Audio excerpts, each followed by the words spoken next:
பல்லவ மன்னர்கள் ஆண்ட கடைசி திவ்ய தேசத்துக்கு போக போறோம். 82வது திவ்ய தேசம். அதாவது மொழிகள் ஒவ்வொன்னுத்துக்கும் பெருமை உண்டு. இப்ப தமிழ்னு எடுத்துட்டேன்னா, தமிழ் பேசக்கூடிய நமக்கு தமிழ் என்பது தமிழுக்கும் அமுதென்று பேர்ன்னு பாடுவோம். தமிழ் மாதிரி ஒரு இனிது யாமறிந்த மொழிகளிலே தமிழ் மொழி போல் இனிதாகும் எங்கும் காணோம். யாமறிந்த புலவர்களிலே வள்ளுவன் போல், கம்பனை போல், இளங்கோவை போல் உலகில் யாரும் இல்லைன்னு சொல்லுவோம்.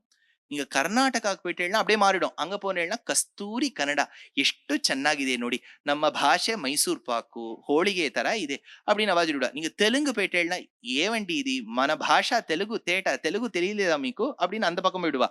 ஒவ்வொருத்தருக்கும் ஒரு ஒரு மொழி சிறப்பு. அந்த காலத்துல ராஜாக்கள் என்ன பண்ணா, ஆச்சாரியர்கள் என்ன பண்ணானா, மொழிகளில் ஒற்றுமையை உண்டாக்க. நம்ம இப்ப வேற கட்டத்துல இருக்கோம். இந்த மொழியை கத்துக்காதே, அந்த மொழி மட்டம், அந்த மொழி வந்து பானிபுரி பண்ணுவா, இந்த மொழியில பேல்புரி பண்ணுவா. நம்ம என்ன பண்றோம், அது சமாதி பண்ணணுமோ. அதனால இப்ப நம் சொல்ற வேற என்ன பூசுத்திடுவார். இவர் என்ன பண்றாருன்னா, இந்த மாதிரி இன்னொரு மொழி மேல வெறுப்ப வர வச்சு நம்ம சொந்த மொழி மேலயும் நமக்கு ஒன்னும் ஈடுபாடு இல்லை. இப்ப இப்படி சொல்லக்கூடியவா ஏதாவது ஒரு 50 குறள் சொல்லுவாளா, ஒரு 50 பாடல் சொல்லுவாளான்னு கேட்டா அது தெரியாது. ஆனா இன்னொரு மொழியில எப்படி ஒரு வெறுப்பை பிறப்பிக்க வேண்டும் அதாயிடுது. ஆனா அந்த காலத்து நம்ம ஆச்சாரியர்கள் பாருங்க, ஹவு இன்னோவேட்டிவ் ஆஃப் தெம். 2 மொழியிலயும் இப்ப இந்த ஒரு மொழி இருக்கு, தமிழ் மொழி இருக்கு, சரி சம்ஸ்கிருதம் இருக்கு. இது 2த்தினுடைய பெருமையும் மக்கள் தெரிந்து கொள்ள வேண்டும். எப்படி வச்சுக்கலாம், 2த்தையும் கலந்து கலந்து பேசலாம்னு வச்சுட்டு இருந்தா. அப்போ உரையாசிரியர்கள் என்ன பண்ணானா, எப்படி எழுதுவா தெரியுமோ, சௌலபிய குணாத்மகனாய் சர்வ சௌந்தரியத்தோடு கூடிய எம்பெருமான் சர்வசக்தனாய் சர்வாபீஷ்டனாய் இருக்கின்றான். இப்ப நீங்க இதை பார்த்தேன்னா, சர்வ அபீஷ்ட சம்ஸ்கிருதம், சர்வாபீஷ்டனாய் தமிழ், அப்போ சான்ஸ்கிரிட்டைஸ்டு தமிழ். அப்போ ஒரே வரியில சம்ஸ்கிருத வார்த்தையும் வருது, தமிழ் வார்த்தையும் வருது. ஒன்னு மணி போல் ஜொலிக்கின்றது, ஒன்னு பவழம் போல் மின்னுகின்றது. மணி பிரவாளம்னு பேரு இந்த நடைக்கு. மணி பிரவாளம்னா 2 மொழியை கலந்து கலந்து எழுதுவா. அப்ப பாருங்க, மணி முக்தான் எழுதல, மணி பிரவாளம்னு எழுதிக்கா. பிரவாளம்னா பவழம்னு அர்த்தம். பவழத்துக்கு அப்பே பவழ கொடின்னு பேரு. இன்னைக்கு நீங்க ஆஸ்திரேலியா போன இந்த கிரேட் பேரியர் ரீஃப்ல எல்லாம் காரல் ரீஃப்ஸ் இருக்கும், அவ்வளவு அழகா இருக்கும், அது செடியா இருக்கும். அதை சின்னதா பண்ணி பண்ணி பண்ணி, அதுவும் பெருந்தேவி தாயாரெல்லாம் பெரிய பெரிய பவழம் சாத்தின்னு இருப்போம், அவ்வளவு அழகா இருக்கும் அந்த பவழம். பவழமாச்சா, தேசிகன் எடுத்தார். பிரபூதரத்னத்யுதி கேசரம் தத் பிரவாளபத்ரௌக பரீத பார்ஷ்வம் ஸ்தானே ஹரேரிஷ்ட தமம் ததாசீத் சம்பூதி ராஜீவம் இவ இந்திராயாக. ட்ரோன் கேமரா, இப்ப நீங்க இங்கேருந்து வச்சுட்டேன்னா ட்ரோன் கேமரா மேல போறது. ட்ரோன் கேமராலேந்து நீங்க துவாரகாவை பார்த்தா பவழக்கொடி மாதிரி இருக்கான். பிரவாள ரத்னௌக பரீத பார்ஷ்வம். பவழத்துக்கு அவ்வளவு பேர், பவழத்துக்கு அவ்வளவு புகழ். அதனால இந்த பெருமாளுக்கே பவழவண்ணன்னு பேர்.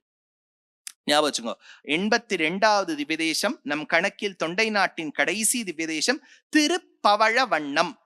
இந்த 108 திவ்யதேசத்துல இருக்கக்கூடிய பெருமாள். இந்த பெருமாள்ல இருந்து ஒரு 50 அடி தள்ளி போனேன்னா இன்னொரு குட்டி கோவில் இருக்கு, பச்சை வண்ணன்னு பேர். பவழவண்ணன் பச்சை வண்ணன், ஆனா ஆழ்வார் பாடி இருக்கிறது பவழவண்ணனைத்தான். அப்போ 4 நிறங்களை திருமழிசை பிரான் எடுக்கிறார். ஒரு யுகத்துல பகவான் ஒரு நிறத்தில் தோன்றுவானாம். பாலின் நீர்மை, அதாவது கிருத்த யுகத்துல பாலை ஒத்திருக்கக்கூடிய விளவிளையேர்னு இருப்பாராம், பாலின் நீர்மை.